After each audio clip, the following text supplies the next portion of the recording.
Hello friends, welcome to my YouTube channel TechnoSites.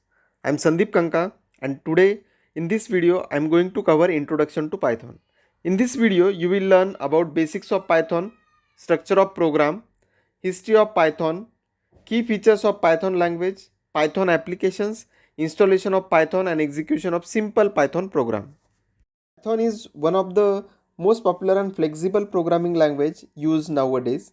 You can use it for everything from basic scripting to machine learning because Python is simple and easy than any other higher level programming languages like C, C++ and Java.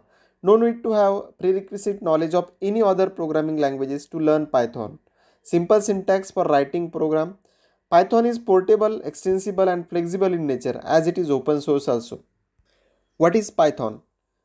Python is a general purpose powerful programming language as it is used in number of different application areas. Python is often applied in scripting roles. So Python is programming language as well as scripting language. Python is interpreted language means it is having interpreter. So now we'll understand the difference between compiler and interpreter. So compiler and interpreter both are translators. The job of translator is to translate or convert the program written in human readable form into the machine understandable form, that is binaries or zeros and ones format. So first compiler, it takes source code as an input, compile it and convert to byte code, that is class file. When class file is executed, then it is converted to the machine instructions. If we see the interpreter, it directly interpret, that is convert source code to machine instructions. So there is no intermediate file created during interpretation and this interpreter is a virtual machine. Now we'll see the structure of program, means we'll see how program can be written in different programming languages. So program is nothing but a set of instructions that perform specific tasks. If you want to write a simple program to display hello world string in different programming languages, so in C programming, syntax to write a program includes header files, main function, curly braces, printf function. If we write a simple program in C++, so syntax includes inclusion of header files, then main function and standard cout function. Then in Java programming, we have to write first of all the class, inside class main function, and inside that we have to write the function to display the string, that is system.out.println.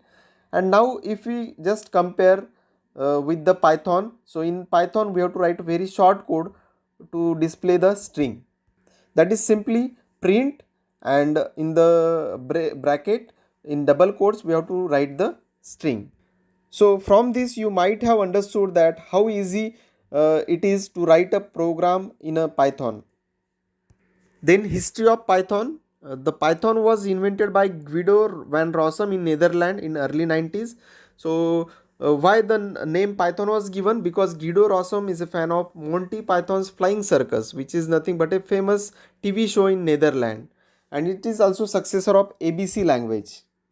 Then Python is having number of key features. First of all, Python is high level language, so which is easy for human to understand. So whenever we write a code in Python, it is easily understood by the humans. It is easy to learn due to simple syntax. Python is providing cross platform support, that is it is portable. Whenever we write a program, Python program in Windows operating system, we can easily execute the same program in Linux or Mac without any modification. Then Python is dynamically typed language, so we don't have to declare data type of variable, it automatically is taken care of by Python during execution. Python provides huge pool of libraries that target wide variety of application. Then there is a wide application area for the Python as it is used in the field of artificial intelligence, machine learning, deep learning and data science. Again, there is a huge demand in the industry as the world's famous companies or best companies are using Python in their projects and applications like Google, Facebook, Instagram, Dropbox, Amazon. These are the few examples of industries. Then it is very easy for fast prototyping with the help of Python programming, and this Python provides multi-paradigm programming language support. Okay, means it is object oriented programming as well as functional programming. Then next, Python timeline. So Python was conceived in 1980 and actual implementation was started in 1989. First version of Python, that is Python 1.0, was released in 1994. The second major version of Python, that is Python 2.0, was released after 6 years in 2000. There were many improvements done over the period and corresponding sub versions were released.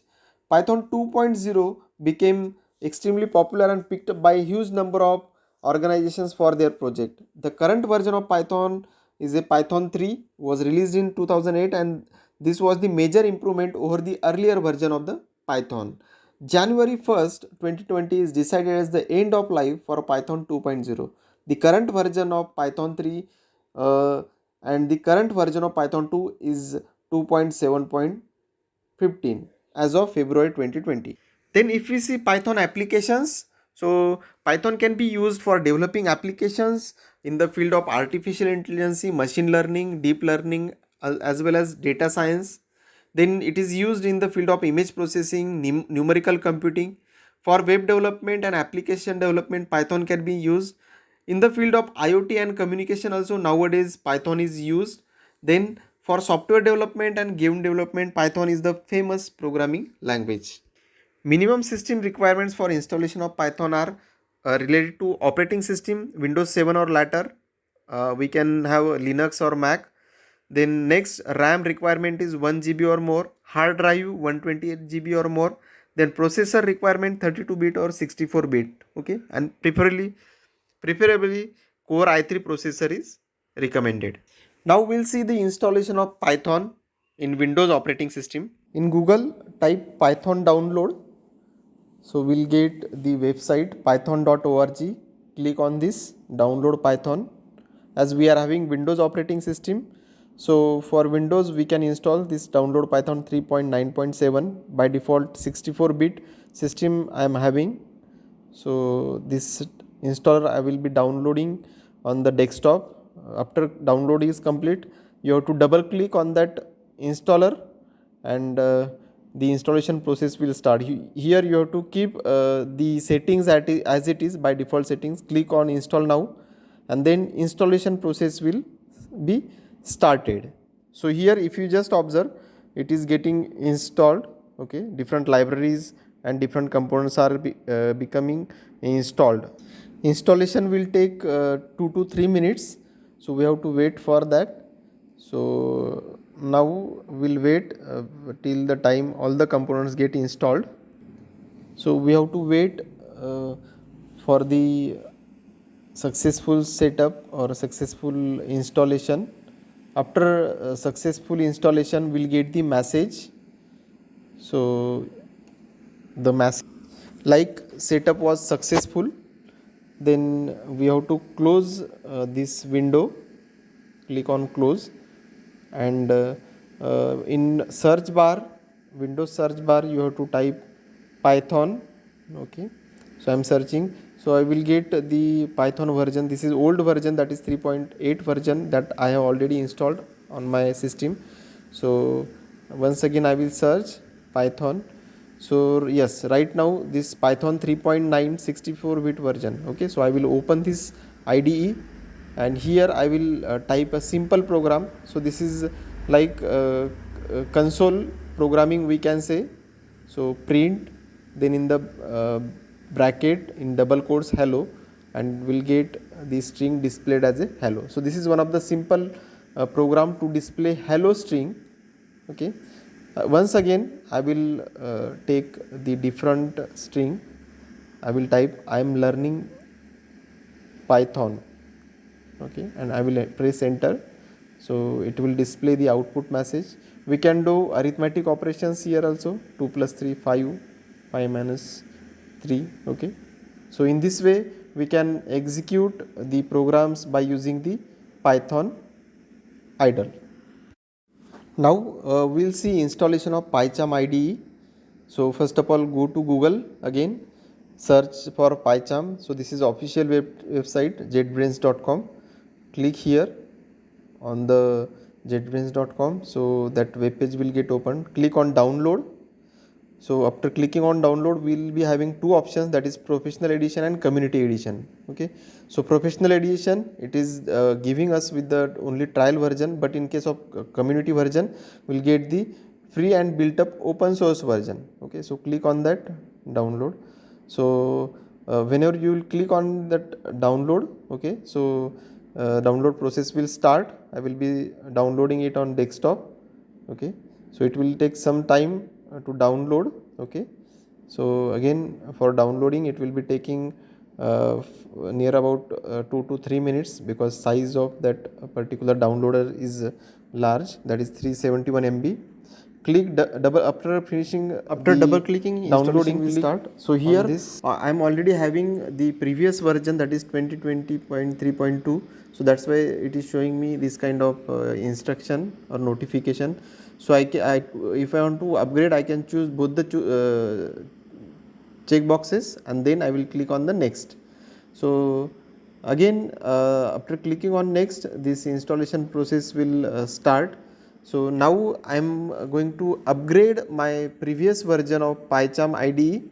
So previously I was having 2020.3.2. so right now I will be installing this 2021.2.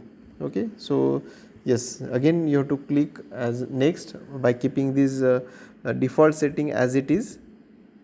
Then installation process will start. Okay, it will install all the components which are required for the PyCharm IDE. So in percentage we'll get the status. Okay, so we'll wait for the complete installation. So here installation is finished, so click on the finish button. Now we'll go to the Windows search bar and we'll search for the PyCharm IDE. So here, yes, this is the latest version, that is 2021.2.2. So I will open that IDE. So here we have to confirm the checkbox and then click on continue. So yes, the PyCharm IDE will open. Okay, and here you will get this user interface of PyCharm IDE. Okay, click this close. Okay, so this is nothing but a PyCharm IDE that we have installed.